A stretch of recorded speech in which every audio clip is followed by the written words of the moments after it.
तो विद्युत विभव जो है वो अदिश राशि है और विद्युत विभवांतर भी अदिश राशि है।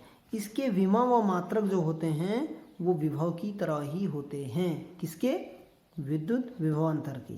तो विद्युत विभवांतर में मैं यदि W बराबर 1 रख दूं, Q0 बराबर 1 रख दूं, तो क्या होगा कि विद्युत क्षेत्र में किन्हीं दो बिंदुओं के बीच विद्युत विभवांतर उस धन परीक्षण आवेश को अनंत से उन बिंदुओं के बीच लाने में यदि 1 जूल प्रति कूलाम का कार्य करना पड़े तो उन बिंदुओं के बीच जो विद्युत विभवांतर होगा वो 1 वोल्ट होगा।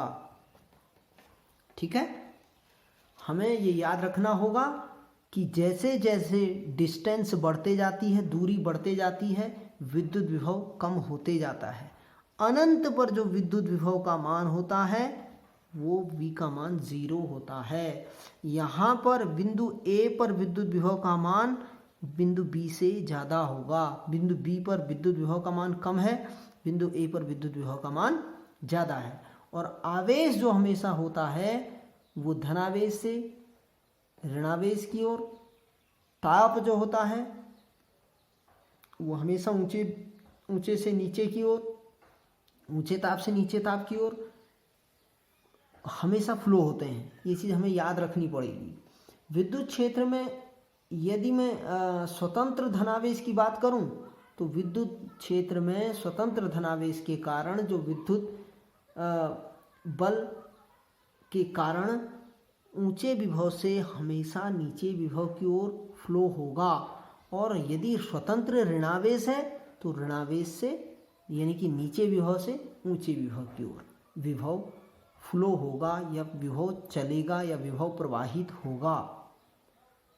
इसी प्रकार हमारे पास अब अगला जो इसका टॉपिक है, अगला पॉइंट है, वो है विद्युत क्षेत्र में दो बिंदुओं के बीच एक आवेश को ले जाने में किया गया कार्य। विद्युत क्षेत्र में दो बिंदुओं के बीच एक आवेश को ले जाने में किया गया कार्य। एक आवेश को हम दो बिंदुओं के बीच ले जा रहे हैं। ठीक है, हम जानते हैं दो बिंदुओं के बीच विद्युत विभवांतर क्या होता है, VA माइनस VB बराबर W/Q0। ठीक है, अब यहाँ से मैं W का मान निकालूं तो क्या हो जाएगा, Q0 VA माइनस VB।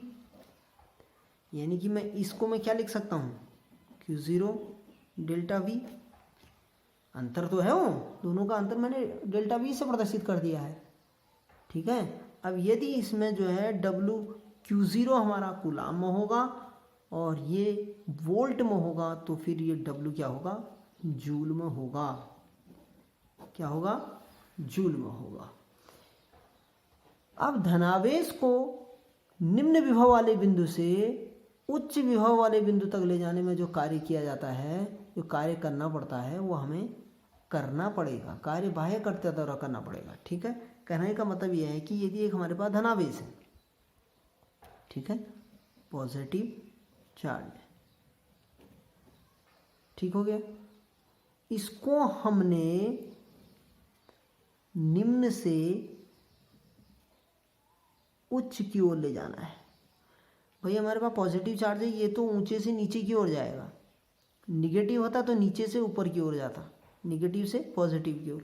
लेकिन तो हमें तो फिर कार्य करना पड़ेगा ना, बाह्य कर्ता द्वारा करना पड़ेगा ना, जो बाह्य हमारे पास कर्ता होगा, जो भी होगा उसके द्वारा करना पड़ेगा। यदि ये ऋणावेश होता, धनावेश, यह ऋणावेश होता, इसको हम नीचे विभव से ऊपर की ओर ले जाते तो भी हमें विरुद्ध कार्य करना पड़ता। लेकिन यदि हमारे पास ये धन विभव चार्ज है, यदि हमें इसे ऊंचे विभव से नीचे विभव की ओर ले जाना पड़ता तो हमें कार्य प्राप्त होता। अब हमें नीचे से ऊपर की ओर ले जाना है, क्योंकि पॉजिटिव चार्ज तो हमेशा ऊपर से नीचे की ओर जाएगा विद्युत क्षेत्र में। ठीक है, तो इसके लिए हमें क्या होगा, कार्य करना पड़ेगा। कहने का मतलब ऐसा है कि ये कार्य कब करना पड़ेगा, जब दोनों आवेश सेम हो, समान हो, दोनों आवेश विपरीत हो तो कार्य प्राप्त होगा। सीधी बात यह है, इसका निष्कर्ष यह है। तो यदि आवेशित कण हो, वो विद्युत क्षेत्र में गति कर रहा है, कोई हमारे पास एक आवेशित कण है, क्योंकि इसमें लिखा है विद्युत क्षेत्र में दो बिंदुओं के बीच एक आवेश को ले जाने में किया गया कार्य, ठीक है। तो यदि ये जो आवेशित कण है वो विद्युत क्षेत्र में गति कर रहा है, ठीक है, तो इसे एक बिंदु से दूसरे बिंदु तक ले जाने में जो गतिज ऊर्जा खर्च होगी वो W के बराबर होगी, ठीक है। W के बराबर होगी भैया, जो हमें कार्य करना पड़ रहा है और जो एक स्थान से दूसरे स्थान तक जाएगी जो गतिज ऊर्जा होगी उसके बराबर होगा। तो K बराबर क्या हो जाएगा यहाँ पर, W के बराबर होगा तो QV, Q डेल V है, ठीक है, ठीक है। लेकिन हम जानते हैं जो काइनेटिक एनर्जी होती है वो क्या होती है, हाफ mv², गतिज ऊर्जा जो होती है Q डेल्टा V। तो V बराबर यहाँ से मान निकल जाएगा 2Q डेल्टा V बटे M। अर्थात विद्युत क्षेत्र में दो बिंदुओं के बीच यदि हम एक आवेश को ले जाएं तो हमें कितना कार्य करना पड़ेगा वो उसके गतिज ऊर्जा के बराबर होता है। तो गतिज ऊर्जा के बराबर होगा तो K बराबर Q डेल्टा V। लेकिन हम जानते हैं कि गतिज ऊर्जा के सूत्र से K बराबर हाफ mv², हाफ mv² बराबर 1/2 mv², Q डेल V। तो V बराबर यहाँ पर हो जाएगा 2Q डेल्टा V बटे M। इस V और इस V में अंतर है, ये विभवांतर है, ये वेग है, ये याद रखना। अब हमारे पास इलेक्ट्रॉन वोल्ट आता है, इलेक्ट्रॉन वोल्ट। अब सोच रहे होंगे आप इलेक्ट्रॉन वोल्ट क्या होता है यार ये, लेकिन इलेक्ट्रॉन वोल्ट जो है ये कार्य अथवा ऊर्जा का जो होता है वो छोटा मात्रक होता है। कार्य और ऊर्जा का मात्रक क्या होता है हमारे पास, जूल। जूल किसका मात्रक है, जूल मात्रक है कार्य व ऊर्जा का। लेकिन ये हमारे पास जो इलेक्ट्रॉन वोल्ट है ये भी हमारा जो है कार्य और ऊर्जा का मात्रक है, लेकिन छोटा मात्रक है, छोटा मात्रक। इसको हम एटॉमिक फिजिक्स में यूज करते हैं, एटॉमिक फिजिक्स में, ठीक है, परमाणु भौतिकी जिसे बोलते हैं हम, ठीक है। इसे हम जो है EV से दिखाते हैं। किससे दिखाते हैं, EV से, इलेक्ट्रॉन वोल्ट। तो कहने का मतलब ये है कि इलेक्ट्रॉन वोल्ट का मतलब ये है कि यदि हमारे पास कोई इलेक्ट्रॉन हो उसको हम एक बिंदु से दूसरे बिंदु तक ले जाएं, ठीक है, एक बिंदु, अभी मैंने बताया था कि यदि भाई निगेटिव निगेटिव होगा, एक बिंदु से दूसरे बिंदु के बीच ले जाएंगे तो फिर कार्य करना पड़ेगा। तो फिर एक इलेक्ट्रॉन को एक बिंदु से दूसरे बिंदु तक ले जाने में जो किया गया कार्य होता है, हमें जो कार्य करना पड़ता है, तो वो उन बिंदुओं के बीच इलेक्ट्रॉन वोल्ट कहलाता है, यदि उनके बीच का जो विभवांतर हो वो 1 वोल्ट का हो, ठीक है। तो हम कहेंगे कि एक इलेक्ट्रॉन वोल्ट वह ऊर्जा है या वह गतिज ऊर्जा है जो एक इलेक्ट्रॉन को एक बिंदु से दूसरे बिंदु तक ले जाने में कार्य करना पड़ता है, जबकि उनके बिंदुओं के बीच जो विभवांतर हो वो 1 वोल्ट का हो, ठीक है। तो इस प्रकार हम क्या कहेंगे, हम जानते हैं विभवांतर की परिभाषा से W/Q0। तो यहाँ से W बराबर कार्य करना पड़ रहा है तो Q0 VA माइनस VB, ठीक है। अब हम जानते हैं इसकी जगह पर क्या रख देंगे हम, भाई Q आवेश का मान क्या होता है, मैंने आपको बताया था उसमें कूलाम, और VA माइनस VB की जगह में यदि 1 वोल्ट का विभवांतर उत्पन्न हो कह रहा हो तो W बराबर 1.6 गुणा 10 की घात -19 1 वोल्ट, ठीक है। तो हम 1 इलेक्ट्रॉन वोल्ट बराबर कहेंगे 1.6 गुणा 10 की घात -19 जूल। ठीक है। अर्थात W का मान, W को हमने क्या लिखा है, ये W यहाँ रख दिया, Q0 का मान ये है, ठीक है। VA माइनस VB की जगह क्या रख दिया, 1 वोल्ट, तो W का जो छोटा मात्रक क्या हो गया, इलेक्ट्रॉन वोल्ट, 1.6 गुणा 10 की घात -19 जूल, ठीक है। इसके बड़े मात्रक छोटे मात्रक भी होते हैं, वे किलो इलेक्ट्रिक वोल्ट है, इलेक्ट्रॉन वोल्ट, तो किलो में 10 की घात 3 हो जाएगा, ठीक है। मेगा इलेक्ट्रिक वोल्ट है, इलेक्ट्रॉन वोल्ट, तो 10 की घात 6 हो जाएगा। गीगा होता है अभी, वो 10 की घात 9 हो जाएगा। इसे कहीं कहीं भी बिलियन भी लिखा है, अभी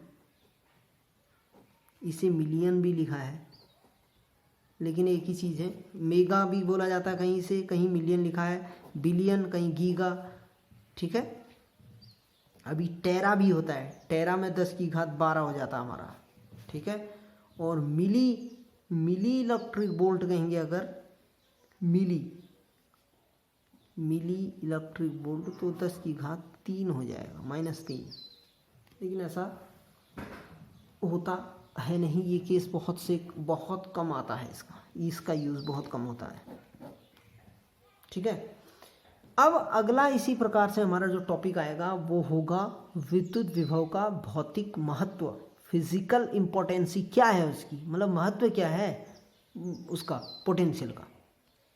अब क्या होता है विद्युत विभव का भौतिक महत्व, इसका इम्पोर्टेंसी क्या है। इम्पोर्टेंसी ये है कि अभी तक हमने जो पढ़ रखा है वो हमेशा जो, जैसे किसी भी चीज़ का, किसी भी द्रव का, किसी भी ऊष्मा का, किसी भी ताप का, किसी भी गैस का, और किसी भी जो इलेक्ट्रॉनों की दिशा है वो क्या कहते हैं, हमेशा जो है हमें ये हमारा ऊंचे ताप से, ऊंचे विभव से, ऊंचे से नीचे की ओर बहता है, ठीक है। लेकिन इनका, यदि मैं ऊष्मा की कंडीशन की बात करूं तो ऊष्मा का जो प्रवाह होगा वो ऊंचे ताप से नीचे ताप की ओर होगा, लेकिन उसके प्रवाह की दिशा से उसका कोई संबंध नहीं है।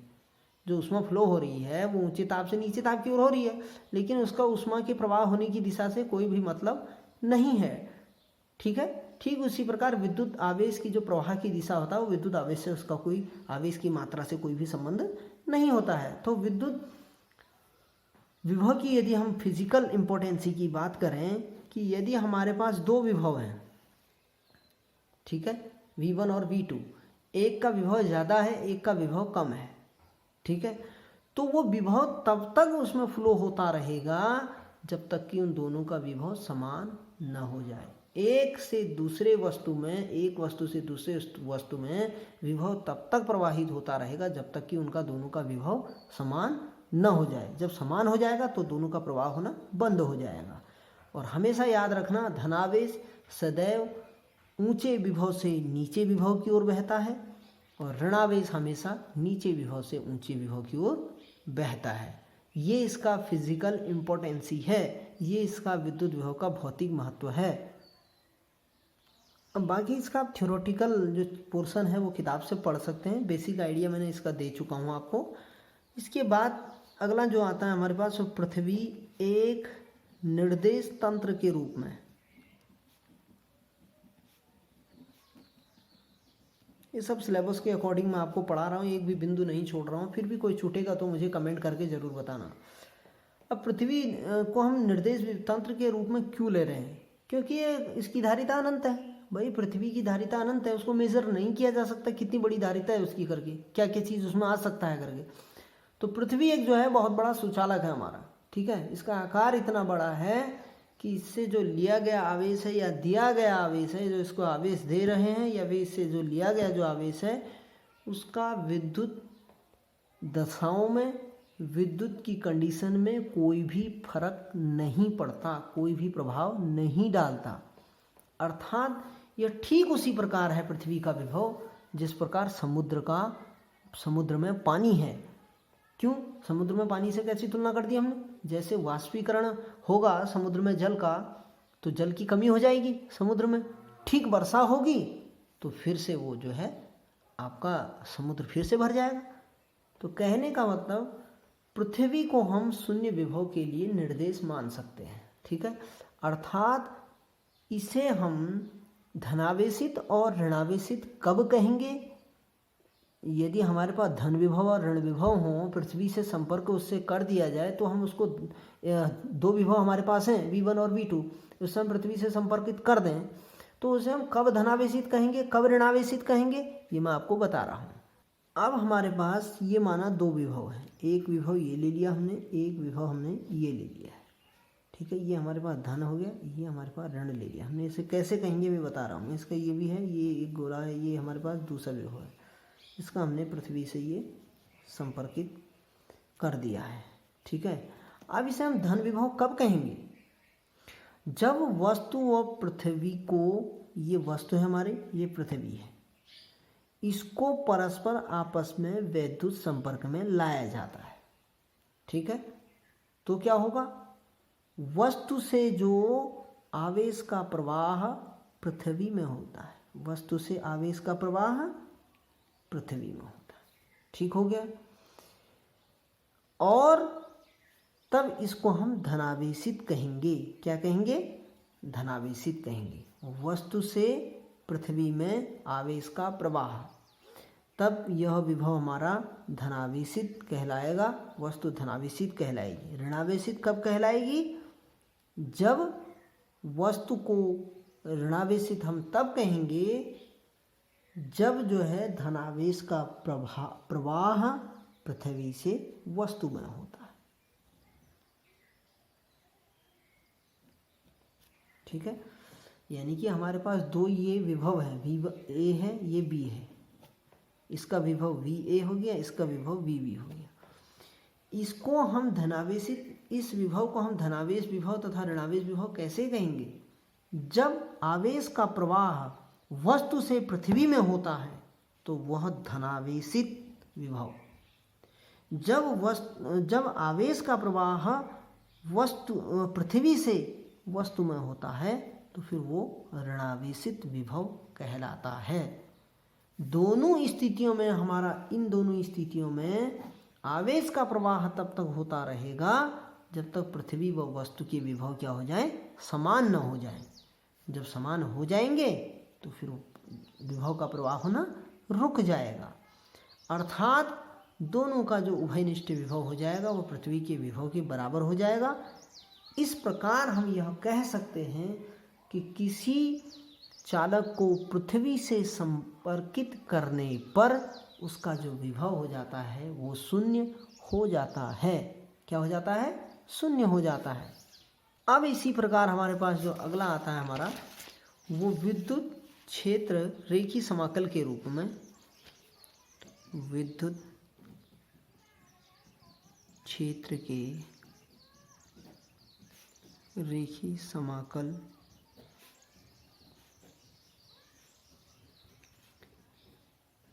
विद्युत विभव, ठीक है। विद्युत क्षेत्र के रेखी समाकल, रेखी समाकल लाइन इंटीग्रेशन आता है। अब इसको हम कैसे कहेंगे, इसके लिए हमने एक, ये हमारे पास A बिंदु हो गया, ये हमारे पास B बिंदु हो गया, ठीक है। इसमें विद्युत क्षेत्र की दिशा जो है वो इधर की ओर है। अब हम इस A बिंदु को B बिंदु तक ले जा रहे हैं, ठीक है। इस A बिंदु से विद्युत विभव को, किसी आवेश को A बिंदु से B बिंदु तक ले जा रहे हैं, जबकि विद्युत क्षेत्र की दिशा ऐसे है। यहाँ से यहाँ तक हमने माना सूक्ष्म विस्थापन इसका कर लिया, सूक्ष्म जो दूरी चली गई है वो dr है माना, ठीक है। तो क्या होगा, हम जानते हैं कि विद्युत क्षेत्र में कोई आवेश रखा हो तो उस पर लगने वाला बल F बराबर Q0E होता है। किसकी, उसकी डायरेक्शन में, विद्युत क्षेत्र की दिशा के उसमें यदि विपरीत दिशा में हो तो माइनस Q0E कार्य करेगा, ठीक हो गया। विपरीत इधर की ओर है फिर हम, तो इस बिंदु को A बिंदु से B बिंदु, इस आवेश को मैं A बिंदु से B बिंदु तक ले जा रहा हूँ विद्युत क्षेत्र में, तो हमें इस क्षेत्र के विरुद्ध कार्य करना पड़ेगा, ठीक है। क्षेत्र के विरुद्ध कार्य करना पड़ेगा। सूक्ष्म विस्थापन कितना है, dr, सूक्ष्म विस्थापन dr, ठीक है। क्षेत्र के विपरीत दिशा में लगने वाला बल मैंने बताया अभी,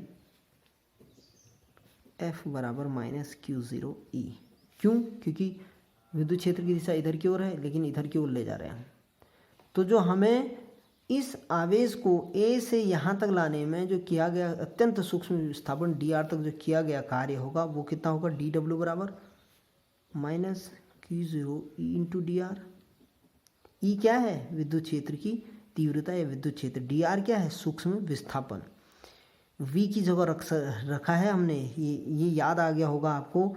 वी बराबर, चूँकि वी बराबर डब्ल्यू बट्टे क्यू ज़ीरो, तो डब्ल्यू बराबर क्यू ज़ीरो वी, लेकिन इस क्यू ज़ीरो की जगह क्यू ज़ीरो रख दिया। ई वी को हम रेखीय समाकल में ई इंटू डी आर लिख रहे हैं, ठीक है। माइनस इसलिए कहा है हमने क्योंकि विद्युत क्षेत्र की विपरीत दिशा की ओर है।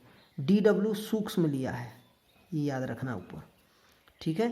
तो ए बिंदु से बी बिंदु तक कह रहे हैं, तो डब्ल्यू ए बी हो जाएगा minus Q zero A to B E into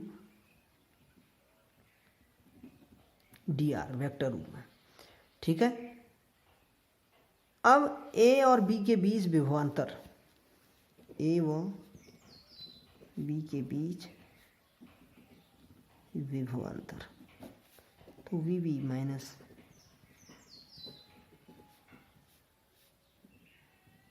W A B, तो माइनस ये हो जाएगा A into B. W A B का मान ये था, क्यू ज़ीरो से क्यू ज़ीरो कैंसिल हो जाएगा, तो ये ए इंटू डी आर बच जाएगा हमारे पास। अभी ये बिंदु यदि अनंत पर हो, ये अनंत पर हो, ए अनंत पर हो, ए बिंदु अनंत पर हो, तो V A equal to zero हो जाएगा। फिर क्यों? क्योंकि अनंत पर जो होता है वो विद्युत विभव का मान जीरो होता है। तो वी बी बराबर हो जाएगा minus infinitive B E into D R, और वी बराबर माइनस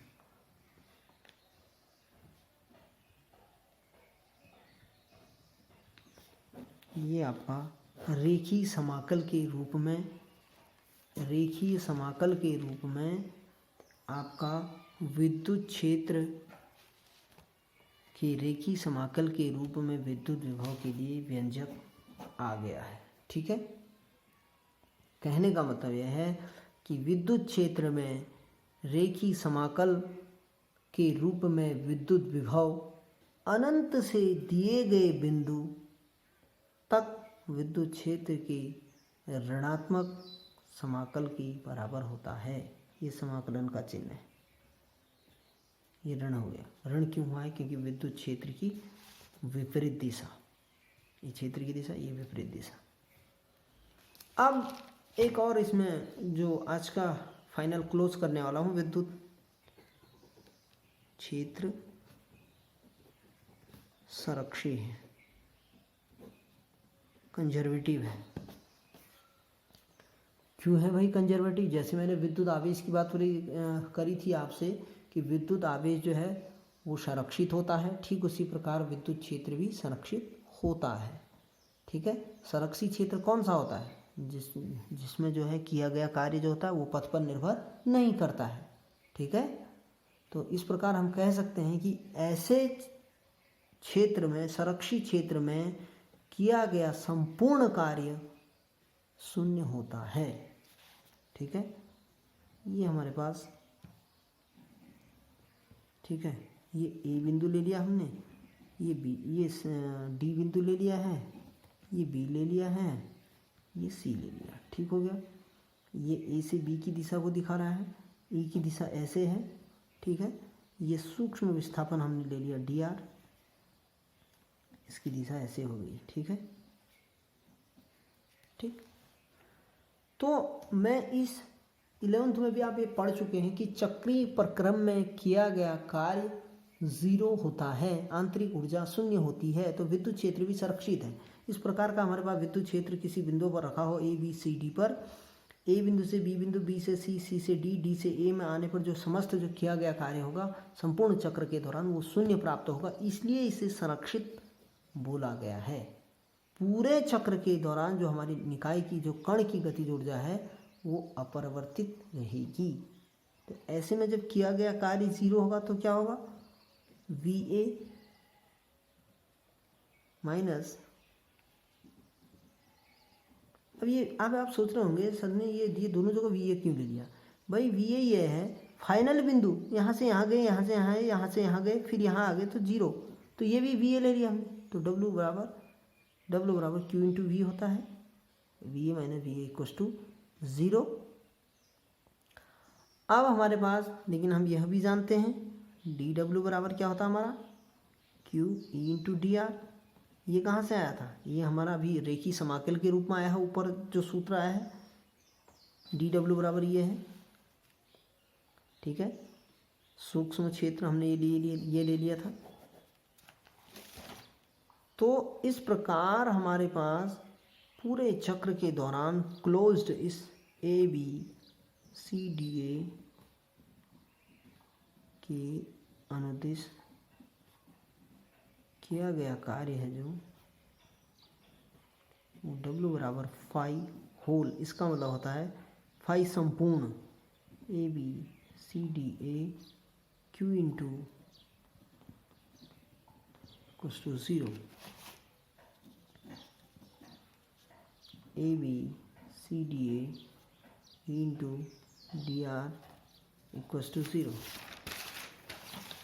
ठीक हो गया। अर्थात इसका कहने का मतलब ये है कि पूरे बंद चक्र के दौरान जो रेखी समाकल होता है विद्युत क्षेत्र का वो शून्य होता है, अर्थात विद्युत क्षेत्र संरक्षी है। अब इसी प्रकार मैं ए बी सी ले लूँ या सी डी ए ले लूँ तो वो भी 0 होगा हमारे पास, ठीक है। ए बी सी बराबर सी डी ए ले लूँ, ये बताया ना मैंने, A B C into D R plus C D A into D R बराबर 0, ठीक है। A B C into D R बराबर, इसको मैं माइनस ले सकता हूँ, फिर उधर ले जा रहा हूँ इसे, ठीक है। तो इसको A B C into A D C into D R. कहने का मतलब ये है कि ये जो हमारे पास ए से बी, बी से सी, सी से डी, डी से ए बी सी, सी डी ए, यहाँ से यहाँ गए, यहाँ से वापस आए तो किया गया कार्य 0 होगा। अर्थात विद्युत क्षेत्र में जो विद्युत क्षेत्र का जो रेखी समाकल होता है वो प्रारंभिक और अंतिम बिंदुओं पर निर्भर नहीं करता। क्यों नहीं करता? क्योंकि हमें कार्य तो 0 प्राप्त हो जा रहा ना, किया गया कार्य है जो वो तो 0 प्राप्त हो रहा है, ठीक है। तो ये जो हमारे पास प्रारंभिक विद्युत विभव है, विद्युत क्षेत्र में विभव, और जो अंतिम विद्युत क्षेत्र में विभव है वो दोनों बराबर हैं, अर्थात इन दोनों का मान 0 प्राप्त होता है। इससे हम कह सकते हैं कि पूरे चक्र के दौरान विद्युत क्षेत्र कंजर्व रहता है, संरक्षित रहता है। तो इसे अब आगे